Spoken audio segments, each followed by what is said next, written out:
अस्सलाम वालेकुम मैडम, कैसी हैं? वालेकुम अस्सलाम है जी, तो आप कैसे हैं? मैं ठीक-ठाक।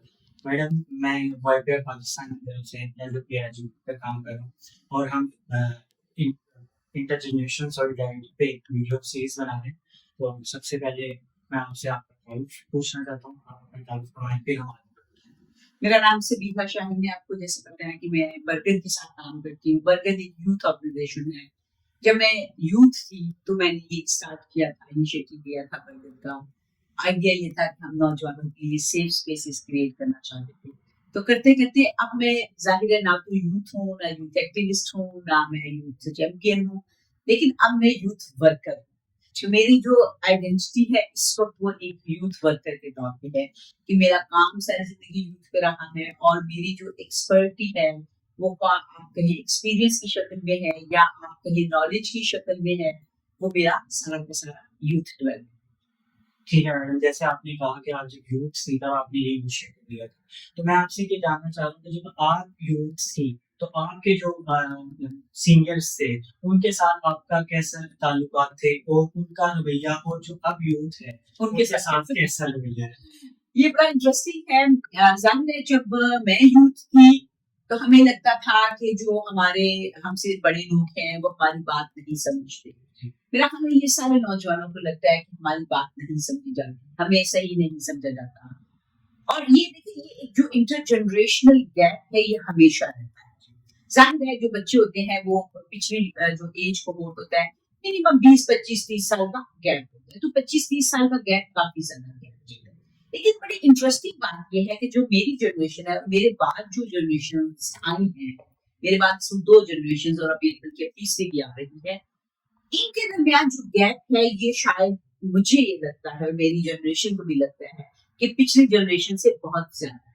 और इसकी वजह है हमारी जनरेशन जो है उसके बाद सबसे पहले तो टेक्नोलॉजी है। जो गैप मेरी और मेरे पेरेंट्स के दरमियान था उससे ये टेक्नोलॉजी ने ये गैप डबल कर दिया। फिर उसके बाद डेफिनेटली ये सोशल मीडिया और फिर मुझे लगता है कि शायद इस वक्त दुनिया में बड़ी तेजी से चीजें जो है बदली है।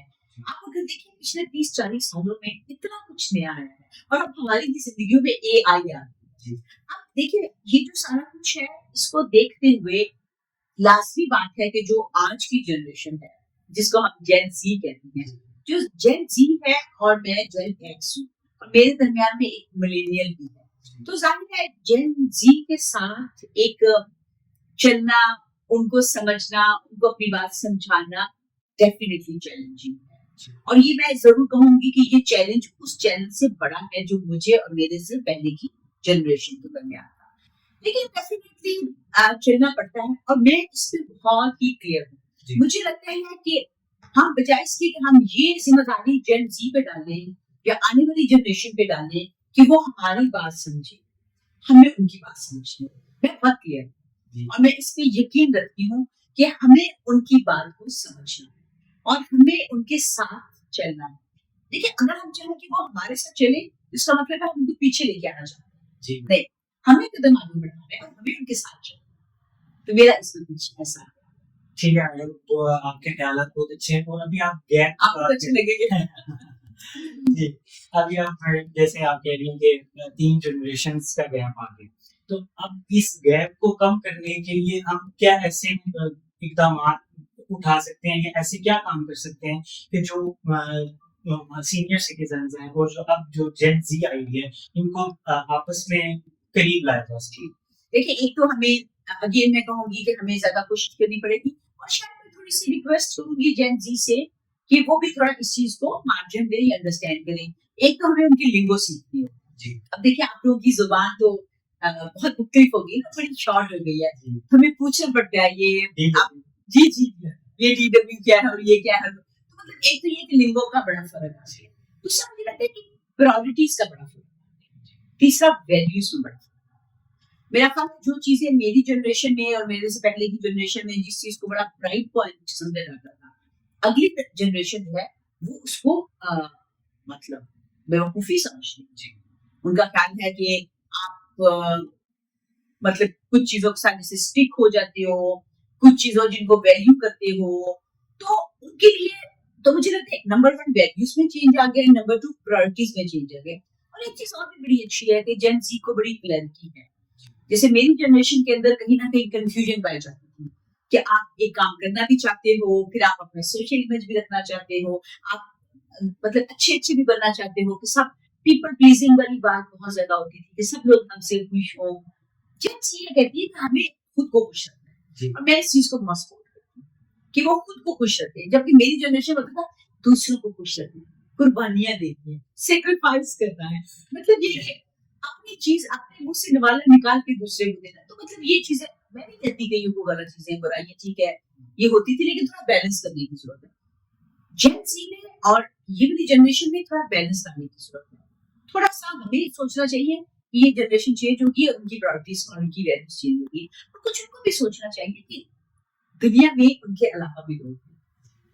अच्छा मैडम, इससे आगे मैं आपसे ये पूछना चाहता हूँ कि आप क्या समझती हैं कि जब आप यूथ थी तो जो आपके सीनियर्स थे वो आपको ज्यादा समझते थे, या जो आप जो सीनियर्स हैं वो अपनी जो आगे वाली नस्ल है या जेनजीज जिसको बोलते हैं उनको ज्यादा बेहतर समझते हैं? मुझे लगता है ये सारे नए आने वालों को ये शिकवा होता है, हमें समझाया जाए।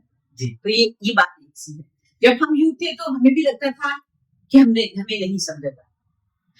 अब मुझे एहसास लेकिन होता है कि जो बड़े होते हैं वो समझते हैं, लेकिन शायद वो कहीं ना कहीं अपने तजुर्बे को अपने आने वाले लोगों पे डालते हैं कि जो गलतियां हमने की है वो हमारी अगली जनरेशन हमारी गलतियों से सीख के आगे बढ़े।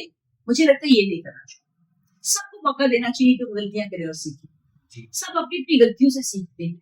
ये जो बड़े होते हैं ना, वालिदैन होते हैं या पिछली जनरेशन होती है, वो आने वालों को गलतियां करने से रोकने की कोशिश करते हैं, जी और मुझे लगता है ये नहीं करना चाहिए।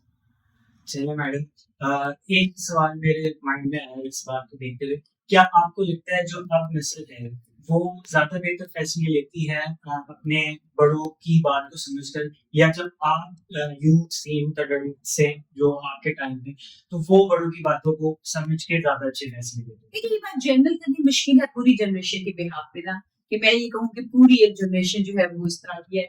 उसमें फर्क फर्क लोग होते हैं, लेकिन डेफिनेटली एक पूरी जनरेशन के कुछ सर्टन ट्रेड्स होते हैं, वो बात मैं समझती हूँ।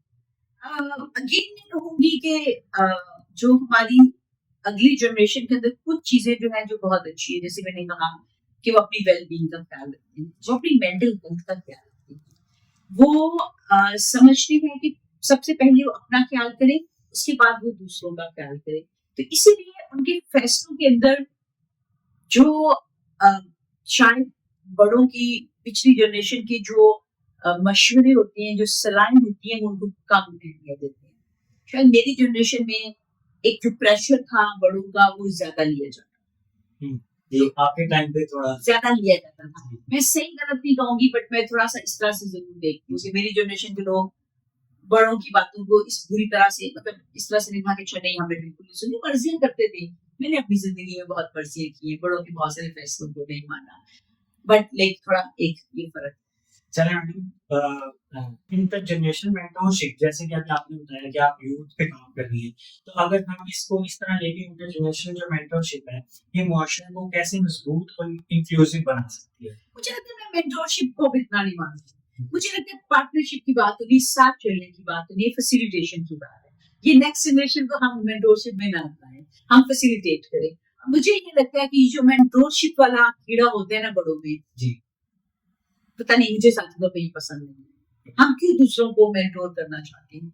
हम फैसिलिटेट करें, हम बता दें, हम उनके सामने चीज रख दें, उनके अंदर ये सलाहियत होनी चाहिए कि वो एनालिसिस करें और अपनी मर्जी से चीजें पिक एंड चूज करें। तो इसलिए मैं मेंटोरशिप की बहुत चलें मैडम, हम आपकी सोच हमसे काफी मिलती जुलती है। तो लास्ट क्वेश्चन मेरा ये है कि ये जो दोनों नस्लें हैं, ये जो भी रही हैं, उनके दरमियान एहतराम, एतमाद और ताउन को फरोग देने के लिए आप क्या पैगाम देना चाहेंगे? मैं आगे बड़ों को पैगाम दूंगी कि वो जिम्मेदारी का मुजाहरा करें, वो बड़े हैं, वो ज्यादा समझते हैं, और वो इस नई आने वाली नस्ल की प्रायोरिटीज को प्रायोरिटी दे, और उनकी जो चीजें हैं उसको उनको ज्यादा समझे और उनको स्पेस दे। मैं अकल का तज्जियो दूंगी, अगर बड़े जो हैं वो छोटों को स्पेस देंगे और सेफ स्पेस देंगे तो यकीन माने ताल्लुकात बड़े अच्छे हो जाएंगे। बट अगर वो उनको उनके ऊपर कब्जा करने की कोशिश करेंगे या उनको ज्यादा समझाने की कोशिशों में करेंगे तो ताल्लुक चलिए मैडम, बहुत शुक्रिया आपने टाइम दिया। आपका बहुत बहुत शुक्रिया। मैं बस शुक्रिया अदा कर सकता हूँ। Thank you. हाँ, हाँ, मैं नौजवानों के लिए हमेशा हाजिर हूँ। मैडम बहुत शुक्रिया।